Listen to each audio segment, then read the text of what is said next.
Nongeye kubaha ikaze kuri ya YouTube channel y'Abanyarwanda ariyo Rwagasabo News, ikomeza kugenda ibagezaho amakuru agiye atandukanye, ndetse yaba ay'ibyamamare, ay'igihugu, ayo hanze y'igihugu, ndetse n'ahandi henshi. Amakuru yose bari kugenda acaracara hirya no hino ku mbuga nkoranyambaga, yose tubasha kuyabagezaho kandi tukabagerezaho ku gihe. We icyo usabwa nta kindi gusa ni ugukanda subscribe, ugafungura n'akazogera kugira ngo ujye ubasha kubona inkuru zacu, inkuru tubasha kubagezaho igihe icyo ari cyo cyose tuzajya tumara kuyaprodingira, igihe ihita ikugeraho kandi ikugerereho ku gihe.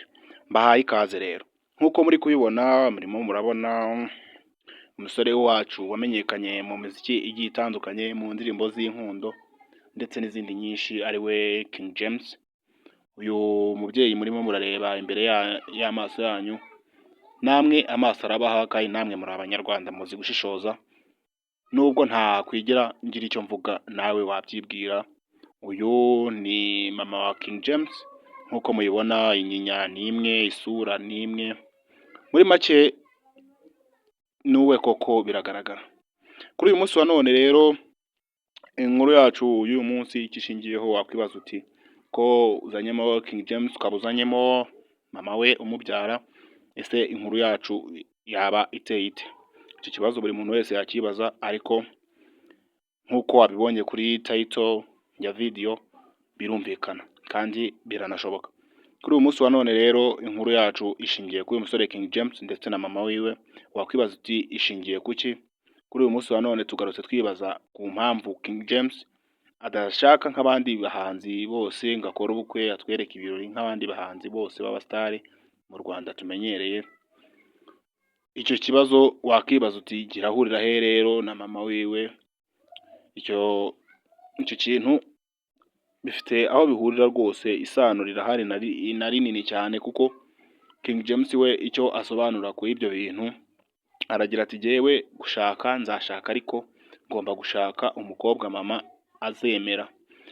Ikigaragara cyo ni uko King James ntago yanze gushaka, ariko abagerageje bose kuzanira mama wiwe, bamwe arababenga, abandi ibiki n'ibiki, yerere bikagenda gutyo. We ngo agomba gushaka umugore mama we yamuhitiyemo.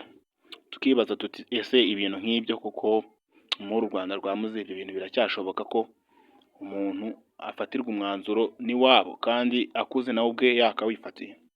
Icyo bintu rero abantu benshi bagenda babivugaho bigiye bitandukanye.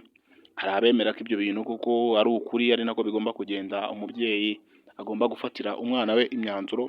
Nibyo kuko gufatira umwana imyanzuro bibaho kandi turanabyemera, ntabwo tujya tubyanga. Ahubwo twakibaza uti ese umwanzuro nk'uwo wo kuvuga uti uyu muntu ntabwo njye mushaka, nawe ugahita umureka kubera ko wumva ko iwanyu batamushaka, ese byaba ari ukuri?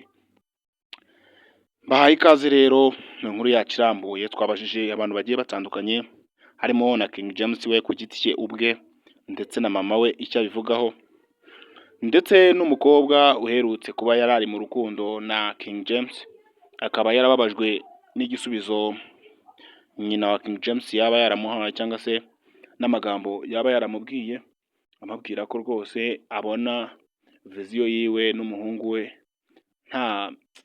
ntaho yagana muri make. Ibyo bikaba umukobwa byaramubabaje cyane, ndetse akaba yagannye itangazamakuru afite agahinda, agira ati ntabwo byari bikwiye yuko nakundwa umusore, bityo umusore nakunze nkamubuzwa na nyina umubyara, woshya ari we uzanshaka cyangwa se uzantunga nzabana nawe. King James nawe akagira ati jyewe umusore nk'umusore, umukobwa nzabana nawe biri serious agomba kuba yarahiswemo na mama, kubera ko nta kintu n'iki na kimwe nakora mama atakizi, cyangwa se ngo ngire ikintu nkora gitandukanye n'icyo mama ashaka. Mama wa King James nawe akagira ati jyewe umuhungu wanjye naramwibyariye, ndamurera arakura, muha buri kimwe cyose asabwa nk'umwana, nkora buri kimwe cyose nk'umubyeyi. Niyo mpamvu agomba gukora icyo mubwiye, kubera ko ni umwana wanjye. Ngomba kumwereka inzira agomba kunyuramo kandi akayinyuramo nk'itegeko, kubera ko naramubyaye. Tukibaza tuti ese ibintu nk'ibi ngibi bizagarukira he? Ababyeyi nk'aba bagitekereza gutya, se ibi bintu biracyahari cyangwa byaba bimeze bite? twaje kwegera umwe mu basitari ba hano mu Rwanda ari we Bulldog, nk'umuraperi nyarwanda twese twemera.